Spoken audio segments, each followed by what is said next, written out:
You know where to find me, any place, anytime, cowboy. Sir, this is a time, this is a place. If you want to run your mouth, we can be two consenting adults. We can finish it here. Okay, that's fine. Perfect. You want to do it now? I'd love to do it right now. Well, stand your butt up then. You stand your butt up. Oh, hold on. Big guy. Oh, stop it. Is that your solution every poll? No, sit down. Sit down. Look at you. You know, you're a United States Senator. Sit down. Oh, okay. Sit down, please. All right. Can I respond? Hold it. There's a moment in this confirmation hearing where a sitting United States Senator looks at a cabinet nominee and says, "Stand your butt up." And the nominee looks right back and says, "You stand your butt up." In the United States Senate, during a confirmation hearing, on camera, for the whole country to watch. But here is what nobody is telling you about why this actually happened and what it reveals about the fault lines running through the Republican Party right now. Stay with me until the end, because this is bigger than a fight. This is about a code of honor that Washington lost a long time ago. Hit like and subscribe before we go any further, because this one is going to move fast. That justifying that kind of violence sets a good example for the men and women of ICE and Border Patrol. Mr. Chairman, first of all, I didn't know the extent of your damage. When the phone call was made, I made it to you and I tried to talk to you. You didn't engage at all. In fact, you said, get your paperwork in. It's got to be 3 days in between. You offered no apology. Sir? And you offer no apology today and no regrets. Haven't heard the word apologize, haven't heard the word regret, haven't heard I misspoke and it was heated and I made a mistake. Haven't heard any of those words. Sir, actually, it wasn't heated, and I'm not apologizing for pointing out your character. Good. So you're jolly well fine, and you want the American public and the people up here to vote, that may or may not vote for you, to know that you supported the felonious, violent attack on me from behind. I did not say I supported it. I said I understood it. There's a difference. So that means you really didn't approve of it, just completely understand it. What do you think most people would interpret completely understand to be? Support for or a condemnation of the violence? Sir, as I said, we can have our differences. It's not going to keep me from doing my job as Secretary of Homeland Security. I'm going to secure Kentucky and take care of Kentucky as much as I am Oklahoma. If this were a one-off, it would be one thing. If you just disliked me so much that you approved of violence against me, people could just write it off. Well, maybe they hate each other. But really, there's a pattern of this. Let's go ahead and roll the tape. You know where to find me, any place, anytime, cowboy.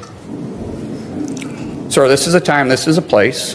If you want to run your mouth, we can be two consenting adults. We can finish it here. Okay, that's fine. Perfect. You want to do it now? I'd love to do it right now. Well, stand your butt up then. You stand your butt up. Oh, hold on. Big guy. Oh, stop it. Is that your solution every poll? No, sit down. Sit down. Look at you. You know, you're a United States Senator. Sit down. Okay. Sit down, please. All right. Can I respond? Hold it. If he got up too, would you have gone at it right there in the hearing room? I would have probably jumped over the dais at that point. You have to be called out on it. If not, this guy continues to get away with this stuff. And it's just, it's silly, it's stupid, but every now and then you need to get punched in the face.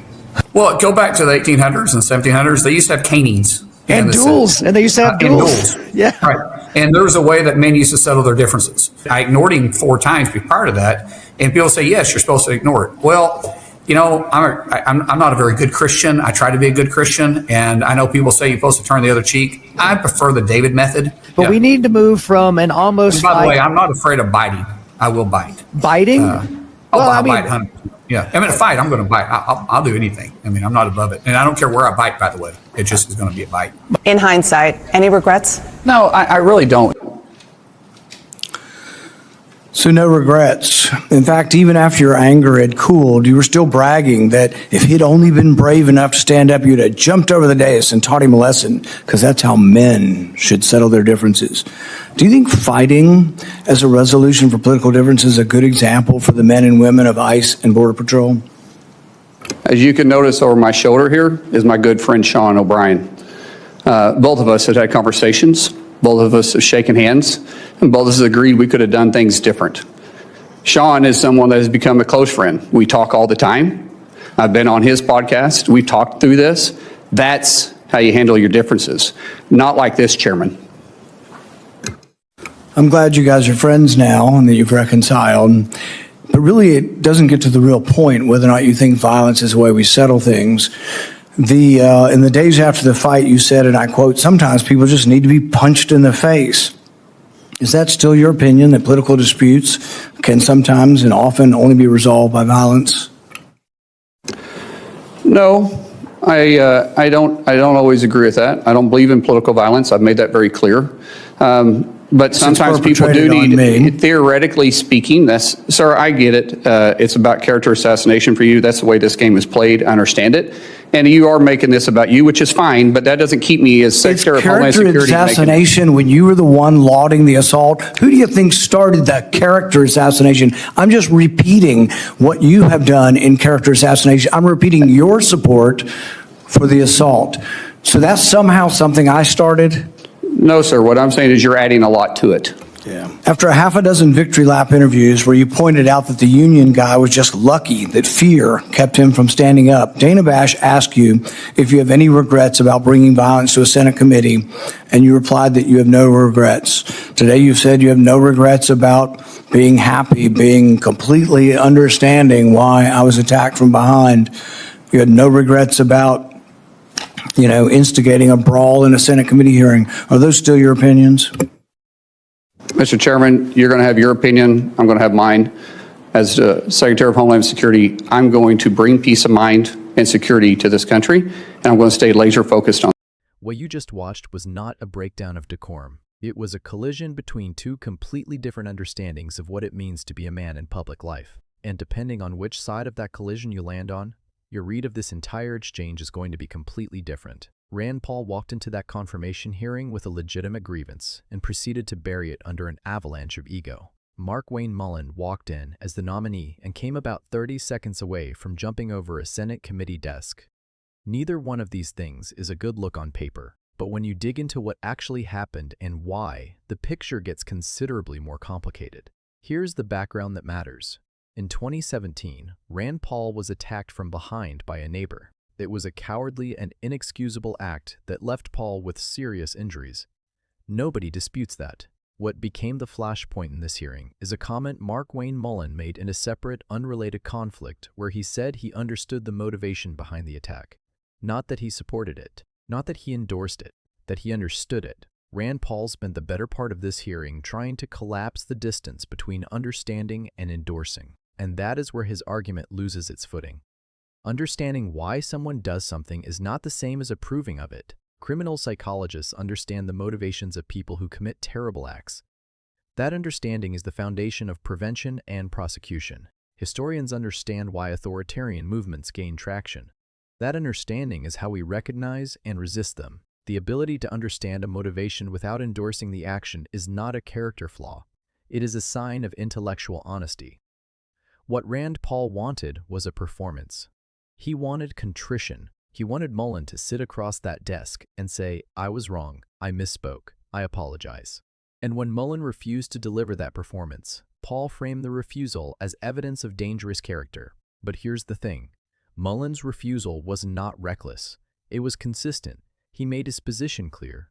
He reconciled with the man he had the physical confrontation with, Sean O'Brien, the Teamsters union official who was at the center of that original Senate hearing standoff, is now someone Mullin describes as a close friend. They resolved their conflict directly, personally, and completely. That is not the behavior of a man who believes violence is a governing philosophy.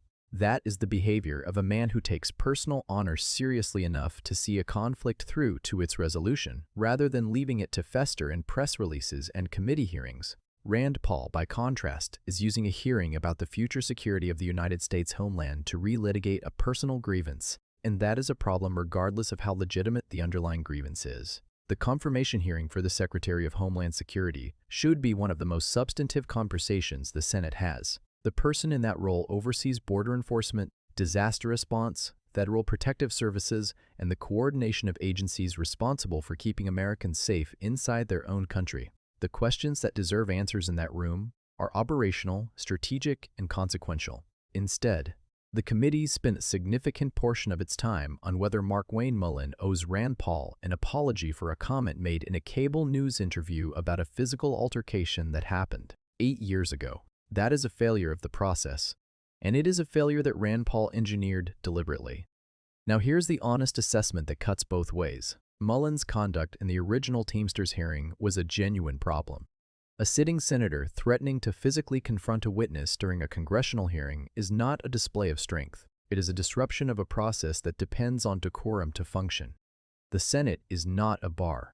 It is not a gym. It is the chamber where the laws of the most powerful nation in human history are debated and passed. Bringing physical intimidation into that space, even in the form of a threat, degrades something that took centuries to build. At the same time, the cultural instinct Mullin is drawing from is one that a significant portion of the American population understands and respects. There is a code that says you do not let insults pass without response. You do not let challenges to your honor go unanswered. You stand up for yourself face to face rather than routing your grievances through institutions and intermediaries. That code is older than the Senate, it is older than the Republic, and it has real value in the right context.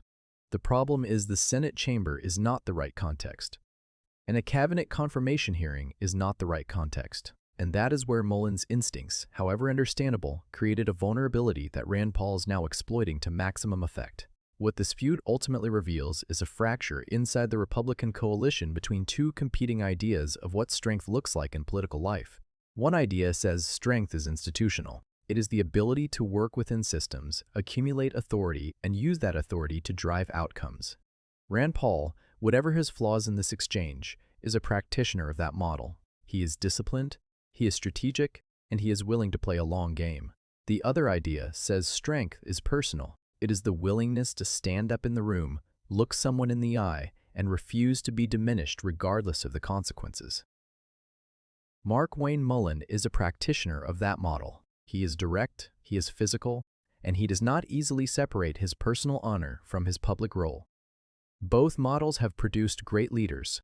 Both models have also produced significant failures. The question for Mullin going forward is whether he can demonstrate that his personal code of honor translates into institutional effectiveness at the scale of the Department of Homeland Security. That is a legitimate question. It deserved to be asked in that hearing room. It just deserved to be asked directly rather than buried under 8 years of accumulated personal resentment. The American people watching this exchange are not served by either man's worst impulses. They are served by the version of this conversation where policy, judgment, and leadership capacity are the subject. That conversation happened in brief flashes during this hearing. It deserved to be the whole thing. My name is Brian. Drop your take in the comments below. I genuinely want to know where you land on this one, because it is not as simple as either side wants it to be. Hit like, subscribe, and I will see you on the next one.